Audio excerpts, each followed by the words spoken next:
Federal prosecutors are pushing for Bronx drill rapper K Flock to spend 50 years in prison.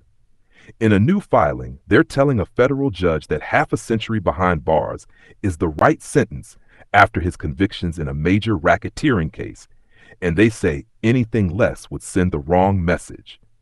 In this video, we're breaking down why the government wants 50 years, what charges K Flock was actually found guilty of, how this all connects back to the 2021 Harlem barbershop shooting, and what his sentencing on December 16, 2025 could mean for the future of drill music and rap lyrics in court. Let's start with who we're talking about. K Flock, government name Kevin Perez, is a rapper from the Bronx who broke out around 2020 as one of the faces of the Bronx drill wave. Tracks like Being Honest and Shake It helped him rack up millions of views and turn neighborhood buzz into national attention, with a reputation for raw, street-level storytelling. But according to law enforcement, the music was only one side of the story. Federal prosecutors say Perez was a member of a Bronx crew known as Sevside or DOA, and that this group was involved in a violent feud with rivals that left multiple people shot or killed in the Bronx over a period of roughly 2 years. The situation exploded in December 2021. Police say a confrontation outside a Harlem barbershop led to 24-year-old Huascar, also reported as Oscar, Hernandez being shot and killed. Perez was arrested and charged in that killing, instantly shifting his image from rising drill star to murder suspect. From the beginning, his team argued that he fired in self-defense. Then the case got even bigger. In early 2023, federal prosecutors in the Southern District of New York unsealed a racketeering indictment against 8 alleged members of Sevside and a rival crew, Third Side. K Flock was one of them. The feds accused the group of running a racketeering enterprise built on shootings, attempted murders, and gun crimes, connected to gang beefs from 2020 through 2022. That's how his case turned from one state murder charge into a full federal RICO situation, where he was suddenly facing the possibility of spending the rest of his life in prison. Fast forward to 2025 and the federal trial. Prosecutors portrayed Perez as more than just a rapper caught up in the streets. In their words, he helped transform Sevside into a highly visible, influential, and violent entity.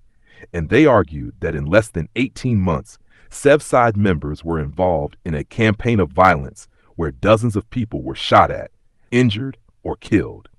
The defense pushed back, trying to separate the artist from the accusations.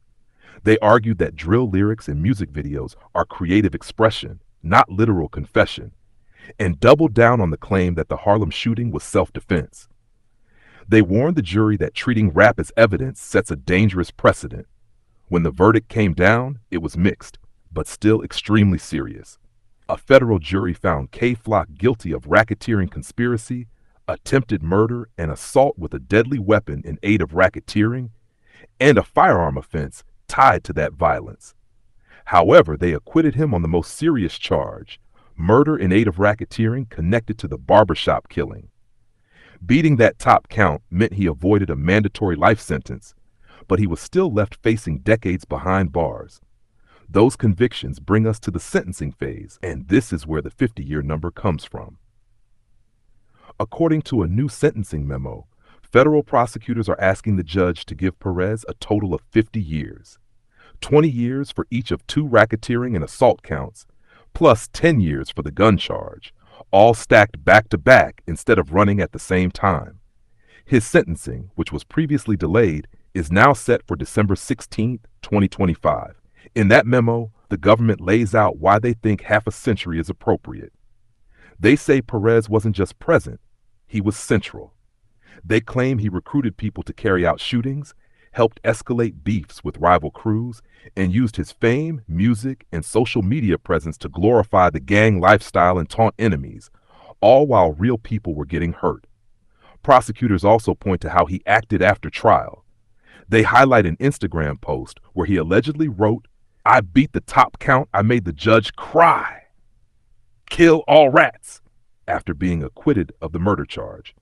To them, that shows a lack of remorse and an attitude that still celebrates violence and retaliation, which they argue supports a very long sentence to protect the public and send a message.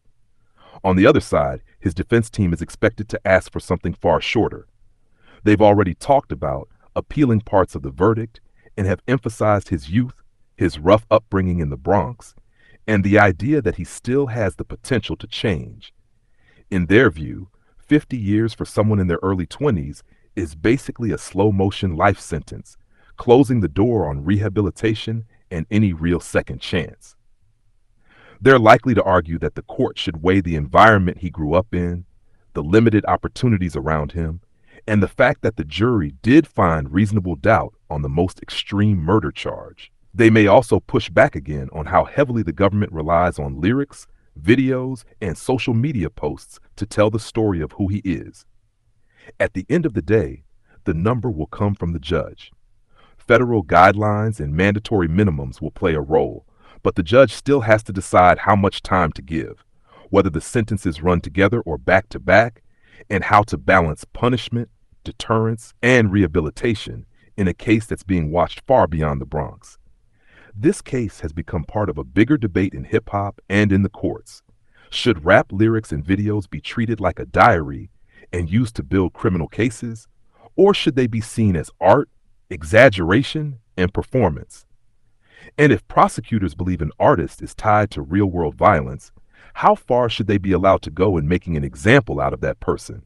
For victims and communities living with the fallout of shootings, a long sentence may feel like the only thing that counts as justice. For fans, it may look like the system is coming down extra hard because he's a drill rapper whose music already made people uncomfortable.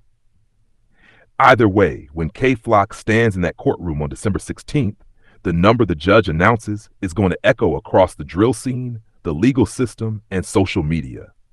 It's going to say a lot about how the government views the line between music and crime. Now I want to hear from you. If you were the judge on this case, would you go with the 50 years prosecutors are asking for, go lower or go higher? Do you think he's being held accountable or turned into an example? Drop your thoughts in the comments and keep it respectful. This is real life for everybody involved. Thank you for watching. And if you made it this far, don't forget to like, comment, and subscribe to the Short Clips Podcast on YouTube for more breakdowns, updates, and conversations just like this. Sources used for factual details, charges, dates, and sentencing request. Complex reporting on the 50-year recommendation and sentencing memo, plus earlier coverage of the federal racketeering case and verdict from outlets like Pitchfork, DOJ press releases, and NYC News reports on the original 2021 barbershop shooting. Complex Pitchfork.